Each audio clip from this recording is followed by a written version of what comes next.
ఆర్పీడ్ ఛానల్కి స్వాగతం. జై శ్రీరామ్. హర్ హర్ మహాదేవ్. హైపర్ ఆది అతను జబర్దస్త్లో మంచి క్లిక్ అయ్యాడు. ఆ తర్వాత సినిమాల్లో కూడా చిన్న చిన్న రోల్స్ వేస్తూ ఉంటాడు. అతను కమెడియన్ బేసిక్లీ, కానీ మంచి పాపులర్ ఆంధ్రాలో తెలంగాణలో కూడా. ఇతను పవన్ కళ్యాణ్ గారికి వీర అభిమాని. ఈయనేమో పవన్ కళ్యాణ్ గారు 24 ఎమ్మెల్యే సీట్లు 3 ఎంపీ సీట్లు తీసుకోవడం గురించి కేడర్కి నచ్చ చెప్తున్నారు. మీకు పవన్ కళ్యాణ్ కంటే ఎక్కువ తెలుసా? పవన్ కళ్యాణ్కి తెలీదా ఏం చేయాలో? ఆయన అన్నీ ఆలోచించుకునే చేస్తున్నాడు. మీరు కంగారు పడద్దు, సమర్థించండి, పవన్ కళ్యాణ్ వెనకాలే ఉండండి, అంతేకాని క్వశ్చన్ చేయదు అని మంచిగానే చెప్పాడు. అది ఎవరైనా మంచి అడ్వైస్, గుడ్ అడ్వైస్ అది చెప్పాడు. కాకపోతే నాకైతే పవన్ కళ్యాణ్ గారు కొంచెం మెత్తగానే ఉంటున్నారు అనిపిస్తుందండి. మంచి అవకాశాలను వదిలేసుకుంటున్నారు అనిపిస్తుంది. ఇప్పుడు ఇది సరైన అవకాశం. బీజేపీతో చేరి వేరేగా ఉండి నేను కూడా చీఫ్ మినిస్టర్ క్యాండిడేట్ అని డిక్లేర్ చేయడం. ఇప్పుడు ఆయన 2014లో వచ్చారండి, పార్టీ పెట్టాడు. సో పార్టీ పెట్టిన తర్వాత ఒక 5 ఏళ్ళు 10 ఏళ్ళు అయిపోయింది. మరి ఇప్పటికీ ఆయన చీఫ్ మినిస్టర్ ఎప్పుడు వస్తాడో అన్నది కనుచూపు మేరలో కనపట్లేదు. మీకు అర్థమైందా నేను చెప్పేది? 2029లో వస్తాడా? లేదు. పోనీ 34లో వస్తాడా? చెప్పలేము. అప్పటిదాకా ఆయన నిలదొక్కుని ఉండాలి. క్యాడర్ వెనకాల వాళ్ళు లాయలిస్టులు అలా ఉండాలి. అర్థం పెద్దవాళ్ళు అయితే కాలం చేస్తారు. 50-60 ఏళ్ళ పైన వాళ్ళు ఉంటారో లేదు తెలియదు. చిన్న కుర్రాళ్ళు అయితే వాళ్ళు విసిగిపోతారు. వాళ్ళకి అంత పేషెన్స్ ఉండదు. ఒక 20 ఏళ్ళు కుర్రాళ్ళు 2014లో పవన్ కళ్యాణ్కి వీరాభిమాని. వచ్చేస్తున్నాడు మా అన్న, మనకి మంచి రోజులు వచ్చేస్తాయి అని అనుకుంటాడు. కానీ మరి ఆ అన్న ఇంకో 10 ఏళ్ళ తర్వాత కూడా ఎక్కారు, వస్తాడో రాదో తిరిగిపోతే వాడికి కొంచెం ఇంట్రెస్ట్ తగ్గిపోతుంది. అప్పుడున్న ఇంట్రెస్ట్ ఎంతూజియాజము ఉండదు. ఇప్పుడు ఇంకో 5 ఏళ్ళు పోతే అది కూడా ఉండదు. వాళ్ళు పట్టించుకోవడం. మీటింగ్ కూడా ఆయన పిలిస్తే వాడు వచ్చేవాడు ఉండకపోవచ్చు. ఇదే కానీ కొనసాగితే. కానీ ఇప్పుడు అతను మంచి అవకాశం వచ్చింది, చాలా మంచి అవకాశం నన్ను అడిగితే. Golden opportunity for Pawan Kalyan. చక్కగా బీజేపీతో పొత్తు పెట్టుకుని తెలుగుదేశానికి, వైఎస్ఆర్సీపీకి ఇద్దరికీ కూడా ఒక ఆల్టర్నేటివ్ పార్టీ. అంటే ఇద్దరిని రుచి చూశారు ప్రజలు. బాబు గారిని చాలాసార్లు చూశారు, జగన్ని 5 ఏళ్ళ బట్టి చూస్తున్నారు. సో ఇద్దరి మీద విరక్తి చెందిన వాళ్ళు చాలా మంది ఉంటారు. అలాంటి వాళ్ళని లాక్కోవడం చాలా సులువు. గట్టిగా కృషి చేస్తే బీజేపీ అన్నమలైకి ఇచ్చిన సపోర్ట్ ఎలాగే ఇస్తుంది. ఈయన కానీ కరెక్ట్గా నిలబడితే.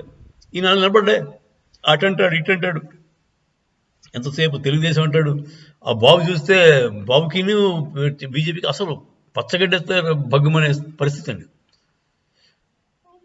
అలాంటిది బాబు వెనకాల ఇతను పోతారు. సో అదండి, మంచి అవకాశం మిస్ అయిపోతున్నాడు. ఆయన దగ్గర అడ్వైజర్స్ బేసిక్గా తేడాగా ఉన్నారు. కొంచెం మంచి అడ్వైజర్స్ పెట్టుకోలేమే, న్యూట్రల్ అడ్వైజర్ని పెట్టుకోవాలి. అంతేగాని ఆయన పక్కన కూర్చొని అవతలవాడికి పనిచేసే అడ్వైజర్ని పెట్టుకుంటే ఆయన రాణించడం, ముందుకెళ్ళడం చాలా కష్టం. చిరంజీవి అయితే అట్లీస్ట్ ఒక పార్టీని 18-20 సీట్లు తీసుకొచ్చి దాన్ని విలీనం చేశాడు. ఈయన ఆ పరిస్థితి కూడా లేదండి అని చెప్పేది. ఒక సీట్ కూడా ఆయన సొంతంగా గెలుస్తాడో లేదో కూడా తెలుగుదేశం వాళ్ళు గెలవనివ్వరు. మీకు తెలుసు, ఆశ్చర్యకరం ఏంటంటే తెలుగుదేశం వాళ్ళు పవన్ కళ్యాణ్ని అతని సొంత సీట్లో వ్యతిరేకంగా పనిచేసి ఓడిపిస్తారు. ఎందుకంటే ఆయన అలాగే ఉండాలి. ఇన్ఫీరియారిటీ కాంప్లెక్స్ తోటి అయ్యో నాకేం రాదు, నాకు 1%, 3% ఓట్ షేర్ ఉంది అన్న ఫీలింగ్తో అతను కూలి ఏమి అడగలేకుండా అంటే గట్టిగా డిమాండ్ చేయలేని పరిస్థితిలో ఉంటేనే తెలుగుదేశానికి లాభం. సో వాళ్ళు అలాగే వస్తారు పవన్ కళ్యాణ్. సో అతని సింపుల్ థింగ్స్ అర్థంగా చిన్న పిల్లడికి చూస్తే తెలిసిపోతుంది కదా. ఆయన ఎందుకు అర్థం కావట్లేదు? తెలుగుదేశంతో ఉంటే అతని ఫ్యూచర్ లేదు. తెలుగుదేశం ఒక వటవృక్షం. బాబు గారు ఒక పెద్ద వటవృక్షం. వటవృక్షం కింద ఏ మొక్క మొలదండి. ఆయనకి ఎందుకు అర్థం కావట్లేదు, నాకైతే అర్థం కాదు. అర్జెంటుగా ఎవరైనా మా పవన్ కళ్యాణ్ గారి సన్నిహితులు ఉంటే ఆయనకు ఒక మాట చేరాలి. బాబు, ఇవాళ నేను ఈ ఎలక్షన్లోనే నేను అవుతాను, ట్రై చేస్తాను అని చెప్పి ఖచ్చితంగా ముందుకు వస్తే వెనకాల డబ్బులున్న ఎమ్మెల్యేలు వస్తారు, వెనకాల వాళ్ళ కార్యకర్తలు కూడా ఉత్సాహంగా పనిచేస్తారు. అంతేగాని ఇప్పుడు సగం ఉత్సాహంతో క్యాడర్ పని చేయడం వల్ల తర్వాత టీడీపీ వాళ్ళేమో అవుట్ అండ్ అవుట్ ఓపెన్గానే వ్యతిరేకంగా ఓటు చేయడం వల్ల పవన్ కళ్యాణ్ గారు ఆయన ఇచ్చిన 24, 27 అదే +3లో కూడా ఏ రకమైన విజయం సాధించలేరని నేను అనుకుంటున్నాను. అదే బీజేపీతో కలిస్తే విజయం వచ్చినా రాకపోయినా, అంటే మొత్తం సీఎంసీ వచ్చినా రాకపోయినా ఒక సరైన అపోజిషన్ లీడర్ కింద